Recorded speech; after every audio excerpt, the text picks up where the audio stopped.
Αφού είχαμε κάνει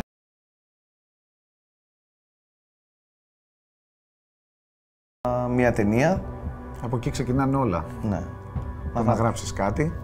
Να γράψουμε κάτι έτσι που θα έχει ενδιαφέρον. Θέλαμε κάτι απομονωμένο.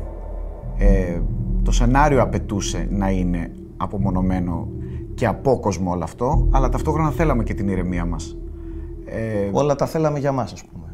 Ακριβώς αυτό. Απομονωμένη και απόκοσμη, ας πούμε, η οποία ξεφεύγει λιγάκι από τα...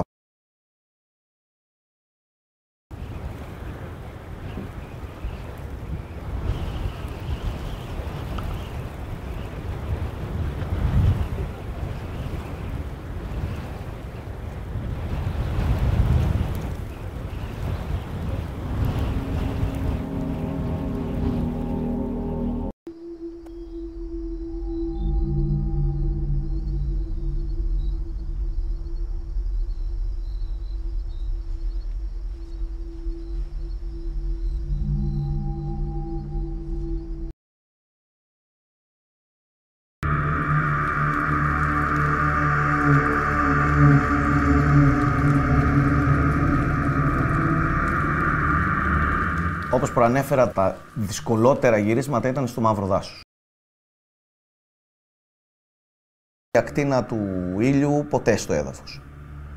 Όσο ήλιο και να έχει, δεν φτάνει στο έδαφος η αυτή, γι' αυτό και λέγεται Μαύρο Δάσος. Δηλαδή είναι διαρκώς σκοτεινό. Είτε έχει ντάλα ήλιο, είτε... Δηλαδή, εμένα προσωπικά μου το έβγαλε πάρα πολύ. Ναι, και ελπίζω να πέρασε και λίγο στην ταινία, ρε παιδί μου. Μακάρι να πέρασε και στην ταινία αυτή. Όχι η μαυρίλα του απλά, αυτός ο λίγο αφιλόξενος χαρακτήρας του δάσους. Το δυσκολότερο κομμάτι...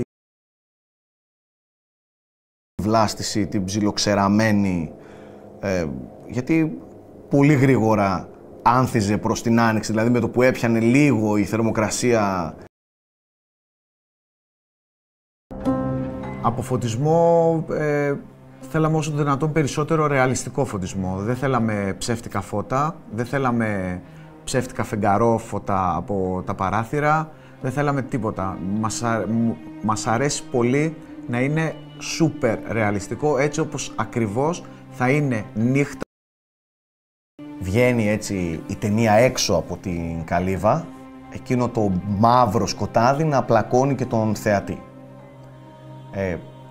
Οπότε οι αληθινές πηγές φωτός πιστεύουμε, θέλουμε να πιστεύουμε ότι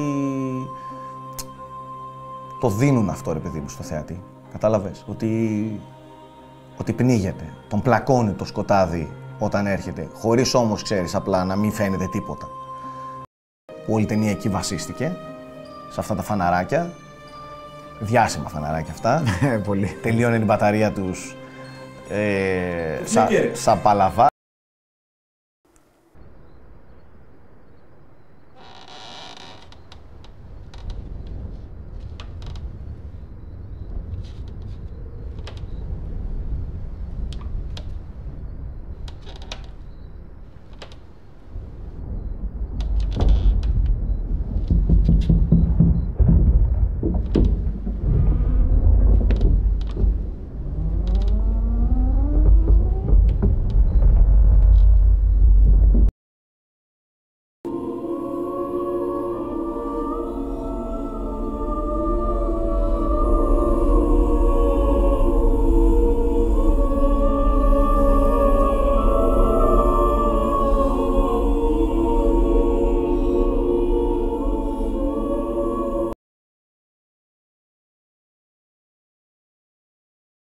Πάθησα, πάλεψα, η Φωτεινή με βοήθησε, γιατί η Φωτεινή είναι πραγματική ηθοποιός και είναι πραγματικά καλή ηθοποιός. Έτσι ακριβώς.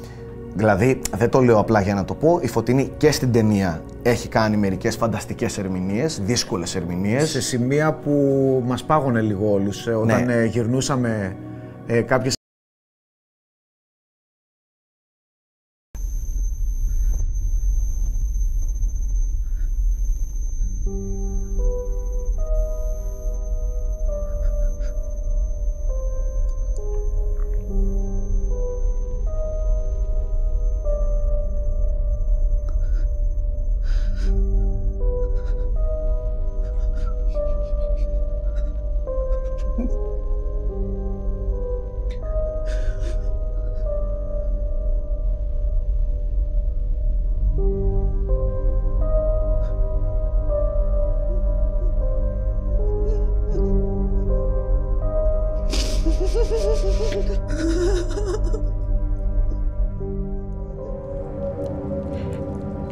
έσπερχνα τα χέρια συνέχεια.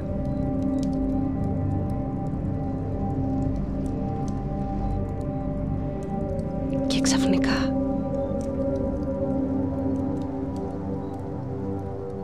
με άφησε.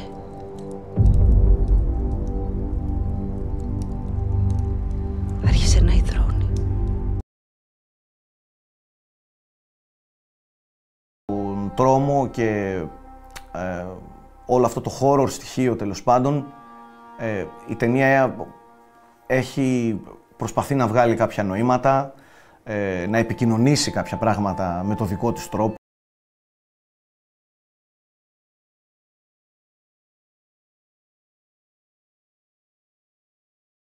Άβολη ιστορία, λίγο ιδιαίτερη και η πλοκή της νομίζουμε ότι θέλουμε έτσι ψυχολογικά να αγκαλιάσει τους θεατές.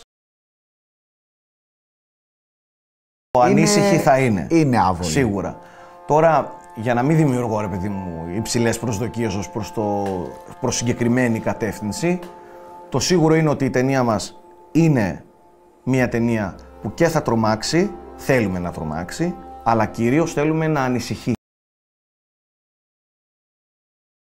Την βλέπει Και μετά. κατά τη διάρκεια της προβολής, αλλά και μετά. Θέλουμε περισσότερο να τρομάξει μετά. Να μπει σε κάποιες σκέψεις που ενδεχομένως η ταινία να τον έβαλε να τις κάνει.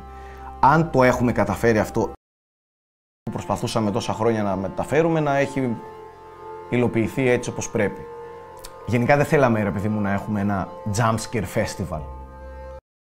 Και να σε τρομάζει συνέχεια. Θέλαμε κάτι πιο βαθύ. Κάτι πιο ώριμο. Έτσι, κάτι πολύ πιο ώριμο σαν χώρο. Μακάρι να το πετύχαμε. Από εκεί και πέρα, ο κόσμος.